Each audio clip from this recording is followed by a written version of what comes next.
बाड़ा से नाबालिग को भट्टी में जलाने के मामले में बड़ा अपडेट। नाबालिग के शव के अवशेषों का अंतिम संस्कार किया गया है। अपनी बेटी के अर्ध जले शव के अवशेषों को जलता देख पिता का धैर्य टूट गया और धधकती चिता में कूदने का प्रयास किया। गंभीर हालत में पिता को जिला चिकित्सालय के आईसीयू में भर्ती करवाया गया है। पुलिस का जाब्ता आईसीयू के बाहर तैनात किया गया है। ये बड़ी खबर, दुखद खबर आप तक पहुंचा रहे हैं क्योंकि किसी का दिल भी पसीज जाएगा जिस तरीके से मामला सामने आया था। और अब जो बचे खुचे अवशेष थे, क्योंकि भट्टी में जिंदा जला दिया गया था दुष्कर्म करके उस नाबालिग को, और जब उसका अंतिम संस्कार किया जा रहा था तो पिता का धैर्य टूट गया। ऐसे में चाहे कोई भी हो, किसी का धैर्य भी टूट सकता है क्योंकि इतना जघन्य अपराध उनकी बेटी के साथ हुआ है जिसे शर्मसार हुआ है पूरा प्रदेश। धधकती चिता में उनके पिता ने कूदने का प्रयास किया। जरा सोचिए उस पिता की स्थिति कैसी होगी, उनका आंतरिक मन किस तरीके से जल रहा होगा जब उनके बेटे का शव, जो कि शव भी पूरे तरीके से नहीं मिल पाया, वो सामने उनके जल रहा होगा। नाबालिग को भट्टी में जलाने के मामले में ये बड़ा अपडेट आप तक पहुंचा रहे हैं, ये बड़ी दुखद खबर आप तक पहुंचा रहे हैं कि एक पिता ने अपनी बेटी की चिता में कूदने का प्रयास किया और वो बेटी जिसे जिंदा भट्टी में जला दिया गया, उससे पहले उसके साथ दुष्कर्म किया गया था। ये बेहद दुखद खबर आप तक पहुंचा रहे हैं। फिलहाल आईसीयू में भर्ती करवाया गया है। अब उम्मीद इस बात को लेकर, दुआ इस बात को लेकर कि उनके पिता बहुत जल्द स्वस्थ हो जाए, क्योंकि आईसीयू में उन्हें भर्ती करवाया गया है। बाहर पुलिस का जाब्ता भी तैनात है। नाबालिग के शव के अवशेषों का अंतिम संस्कार किया गया। इससे दुखद खबर कोई और नहीं हो सकती। आप अंदाजा लगाइए कि क्या बीत रही होगी उनके परिवार पर, उस परिजन पर, उस माता पिता पर जिन्होंने अपनी बेटी को खो दिया, और वो भी इस तरह से जो उन्होंने सोचा नहीं था। दुष्कर्म उसके साथ हुआ है, बारी बारी से दुष्कर्म हुआ और फिर जिंदा भट्टी में जला दिया गया सबूत मिटाने के लिए।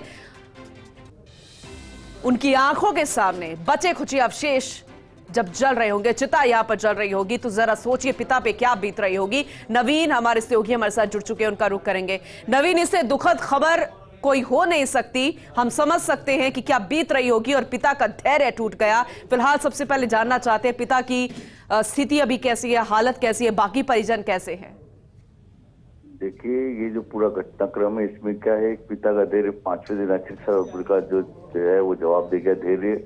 और पिता जब आज उनको अवशेष मिले, पुलिस द्वारा जो अवशेष हाथ लगे, उन अवशेष का अंतिम संस्कार करने जा रहे थे। और अंतिम संस्कार वहाँ का जो नरसिंहपुरा गांव का जो मोक्षधाम है उसमें अंतिम संस्कार हो रहा था। इस बीच अचानक पिता ज्यादा उद्वेलित हो गए और वो उद्वेलित होकर और जो जल रही चिता थी बेटी की चिता की, जो अवशेष कुछ बचे हुए चीज हैं वो अवशेष जब चिता में जल रहे थे उनको देखकर वो भावुक हो गए। भावुक होते ही दौड़े वो। इस बीच उनकी जो लड़की का ससुर है, मरने वाली लड़की है मृतका, उसके दादी ससुर है, वो भी बाजू में खड़े थे।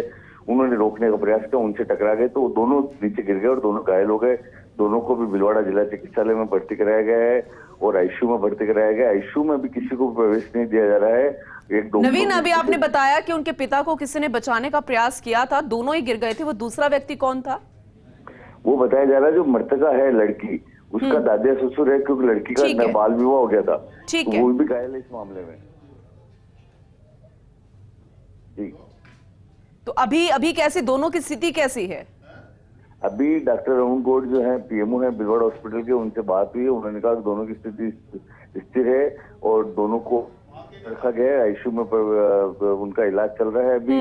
मगर जो वहाँ पर कोटली थाने का जाब्ता तैनात किया हुआ है, भीलवाड़ा एमजीएच की जो आईसीयू वार्ड है उसके बाहर, और किसी को अंदर प्रवेश नहीं दिया जा रहा है, मीडिया कर्मी को भी उनका इलाज जारी है। नवीन, जब अंतिम संस्कार किया जा रहा था तब उस वक्त कौन कौन वहां पर, स्थानीय नेता या अन्य जनप्रतिनिधि या फिर अन्य अधिकारी कोई मौजूद थे? पुलिस का छोटा मोटा जाब्ता था कोटली थाने का, क्योंकि पूरा मामला जिस तरह से कल 53 लाख रुपए के मुआवजे के साथ, घोषणा के साथ में जिस तरह से पूरा मामला का निस्तारण हो गया, घेराव खत्म हो गया थाने से, उसके बाद में पुलिस सब कुछ सामान्य समझ रही थी। तो चुनिंदा 2-4 लोगों की मौजूदगी थी और बाकी कोई नहीं थे। बाकी गाँव के लोग थे अधिकतर, जिनकी मौजूदगी में दाह संस्कार हो रहा था। और उसके परिजन थे मृतका के और परिवार वाले थे और गांव के लोग, प्रबुद्ध लोग थे जब अंतिम संस्कार हो रहा था। आप जो सवाल कर रहे हैं और कौन कौन थे, ऐसा कोई बाहर का कोई व्यक्ति नहीं था, बस गांव के लोग थे। नवीन, जब इस तरीके की घटना सामने आती है तब परिजनों के दर्द का आंकलन करना बेहद मुश्किल हो जाता है। जब इनके पिता ने पहले ही कह दिया था कि मुझे कोई रकम नहीं चाहिए, मुझे चाहिए न्याय, कड़ी से कड़ी सजा उन आरोपियों को दी जाए, तो आप सबसे बड़ा सवाल यह है कि जिस तरीके से अब आगे कार्रवाई की जा रही है, क्या उससे संतुष्ट है इनके परिजन? अभी तक जिस तरह से एडीसी क्राइम आए थे दिनेश शर्मा, वो भी उनको जिस तरह से परिवारजनों से मिलकर आए थे, उन्होंने उनको विश्वास दिलाया था, पिता को विश्वास दिलाया था पूरी सिस्टमेटिक कार्रवाई चलेगी, पूरी कानून वैज्ञानिक तरीके से अनुसंधान किया जा रहा है पूरे मामले का, और किसी भी तरह से जो भी दोषी है वो बच नहीं जाए, इसका पूरा ध्यान रख रही है। स्टेट स्पेशल टीम बुलाई गई है, स्टेट स्पेशल टीम ने अपने सबूत जुटाए हैं, साथ में जो पूरा अनुसंधान है वो पूरा आधुनिक और वैज्ञानिक तरीके से किया जा रहा है। इसमें कोई कसर पुलिस भी नहीं चाहती छूटे। एक नजीर बने देश दुनिया में भीलवाड़ा का ये फैसला। करीब 15 दिन के अंदर अंदर इस पूरे मामले में प्रशासन तैयारी कर रहा है, तो 15 दिन के अंदर अंदर इस मामले में किसी भी करके भली न्यायालय का दरवाजा खटखटाना पड़े, जिला जज हैं अजय शर्मा, उनसे संपर्क करने का प्रयास किया जा रहा है। उनसे संपर्क जल्दी होगा। पुलिस प्रशासन का खुद पुलिस अधीक्षक आदर्श सिद्धू इसकी बात कह चुके हैं। आईजी लता मोहन ने कही उन्होंने कही ये बात कि भाई हम किसी न किसी तरह से इस पूरे मामले की डे टू डे सुनवाई करवाना चाहते हैं, ताकि जो दोनों आरोपी हैं, जो मुख्य आरोपी हैं, वो तो कम से कम फांसी के फंदे पे जल्द से जल्द झूले। नवीन, नजीर बने इसलिए कार्रवाई हो रही है, ऐसा नहीं होना चाहिए। कार्रवाई इसलिए होनी चाहिए क्योंकि जघन्य अपराध है, शर्मनाक है, और जितनी निंदा की जाए उतनी कम है। और ऐसे में अभी फिलहाल पुलिस की जांच आगे कहां तक बढ़ी है, इसमें अपडेट दीजिए, क्योंकि नजीर तब बननी चाहिए जब सख्त से सख्त एक्शन लिया जाए, और इसलिए नजीर बने क्योंकि कठोर कार्रवाई की गई है, सख्त से सख्त सजा दी गई है। नवीन, बिल्कुल बहुत अच्छी बात है ये कही आपने कि नजीर बनेगा, कब बनेगा? केवल एक मामले के लिए नजीर नहीं बनना चाहिए। कानून में सबको समान तरह से न्याय मिलना चाहिए। दूसरे मामले भी इसी तरह से गंभीरता से निपटाया जाना चाहिए। इस मामले को क्योंकि रियर एंड रेयर केस है, अलग है, बिल्कुल अलग, अपने अलग तरह का केस है, जिसमें मासूम के साथ में पहले दरिंदगी की गई, दरिंदगी करने के बाद में उसके शव को टुकड़ा कर उसकी हत्या की गई, हत्या करने के बाद में उसके शव को टुकड़ों में बांटा गया, कटर से काट के फिर भट्टी में डाल के जलाया गया। इस तरह से पूरे देश और प्रदेश में जिस तरह से माहौल इस घटनाक्रम को लेकर बाद में उद्वेलित हुआ था, एक तरह से हर आदमी दर्द से अपना दर्द बताया कर रहा था। इस दौर में पुलिस ने अब इसको लेकर करीब 9 लोगों की अब तक गिरफ्तारी हो चुकी है, जिसमें 2 महिलाएं हैं, एक नाबालिग महिला है, एक आरोपी की महिला पत्नी है लाडदेव, उसको गिरफ्तार किया जा चुका है। 9 लोग पकड़े जा चुके हैं, जिसमें 7 की गिरफ्तारी। ठीक है नवीन, आप बने रहिए। आशीष मोदी जी हमारे साथ जुड़ चुके हैं, भीलवाड़ा से कलेक्टर हैं, उनका रुख करते हैं।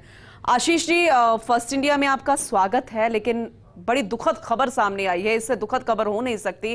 कार्रवाई जारी है, जांच जारी है, उस पर सवाल नहीं है, लेकिन इंसानियत के नाते अगर देखा जाए तो शायद इसके पिता के दर्द का आकलन करना बड़ा मुश्किल है। सर, आपसे ज्यादा और जानकारी लेना चाहेंगे, फिलहाल उनकी हालत कैसी है और आगे किस तरीके की कार्रवाई आगे जारी रहेगी? जी बिल्कुल, ये बहुत ही दुखदायक और हृदय विदारक घटना है, और इसमें बिल्कुल नकारा नहीं जा सकता कि इस घटना से न केवल उस परिवार को बल्कि सभी लोगों को बहुत दुख पहुंचा है। और आज जब सुबह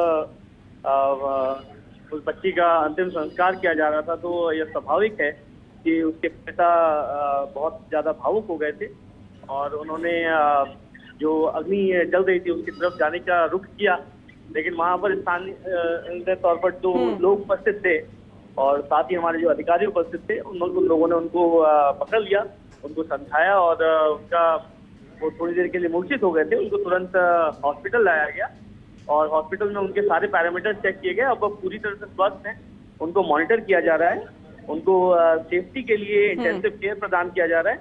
लेकिन मेरी डॉक्टर से व्यक्तिगत बात हुई है, और वो बिल्कुल पूरी तरह से सुरक्षित है, सेफ है। ठीक है, लेकिन सर अब आगे की जांच की अगर हम बात करें, वो किस तरीके से चल रही है? क्योंकि इनके पिता ने साफ कह दिया है, अब इससे बड़ी बात और क्या होगी कि हमें 1 रुपया नहीं चाहिए, हमें न्याय चाहिए, और वो न्याय ये है कि सख्त से सख्त सजा हो, और वो सजा फांसी से कम ना हो। आशीष जी। जी बिल्कुल, शुरू से परिवार की यही बात रही है कि इनको बच्ची के लिए न्याय चाहिए, और न्याय देने के लिए पूरी टीम लगी हुई है।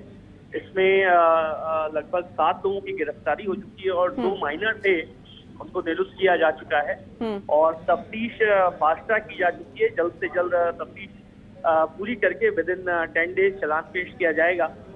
और माननीय मुख्यमंत्री महोदय के निर्देशानुसार इसको इस पूरे केस को केस ऑफिसर स्कीम में डाल करके डेली सुनवाई के लिए कोर्ट से आग्रह किया जाएगा। केस ऑफिसर के माध्यम से इसकी सुनवाई और इसका ट्रायल एक्सपेडाइट किया जाएगा। ठीक है आशीष जी, शुक्रिया ये आश्वासन देने के लिए। हम उम्मीद भी यही कर रहे हैं कि कम से कम कोई तो इस तरीके से कार्रवाई हो जिसके लिए हम ये कह सके कि इस मामले में सख्त से सख्त कार्रवाई ही नहीं हुई बल्कि सजा भी दी गई है। जो कहा गया वो पूरा होता नजर आया है। नवीन सहयोगी लगातार हमारे साथ बने हुए हैं, उनका रुख कर लेते हैं। नवीन, आशीष मोदी जी से बात हुई थी, कलेक्टर है वो, आपने भी सुना होगा। हालांकि आश्वासन भी दिया है, ये भी कहा है कि प्रोसेस लगातार जारी है। क्या वाकई में ऐसा है? बिल्कुल बिल्कुल, इस पूरे मामले को लेकर जैसा अभी कलेक्टर आशीष मोदी ने बताया वो स्थिति है। पूरी खुद मुख्यमंत्री लगातार इस पूरे मामले को मॉनिटरिंग कर रहे हैं। जो जिले के प्रभारी मंत्री महेश जोशी वो मॉनिटरिंग कर रहे हैं। साथ ही साथ जिस तरह से पुलिस का आला अफसरों का जो दौरे रहे हैं इस पूरे घटनाक्रम के बाद में, वो इस तो इंगित कर रहे हैं कि जो भी हो निर्णय इस घटनाक्रम के बाद में पुलिस और प्रशासन ने उठाए वो सख्ती दिख रही है उसमें। सबसे पहला निर्णय तो इसमें ये उठाया गया था, जो लोग जो भी प्रारंभिक तौर पर दोषी या जिसकी लापरवाही पुलिसकर्मी की पाई गई थी, डीओ की लियाकत अली की एएसआई थे, उनको हाथों हाथ निलंबित कर दिया गया था। उसी अगले दिन जब पता लगने के बाद में एसएचओ शिवराज गुजर को निलंबित कर दिया गया है। साथ ही जो जांच अधिकारी बनाया था वो लापरवाही की जांच करने के लिए। राजस्थान बीज निगम के अध्यक्ष नवीन हमारे साथ जुड़ चुके हैं, धीरज गुर्जर जी, उनका रुख कर लेते हैं। धीरज जी, स्वागत है आपका फर्स्ट इंडिया में।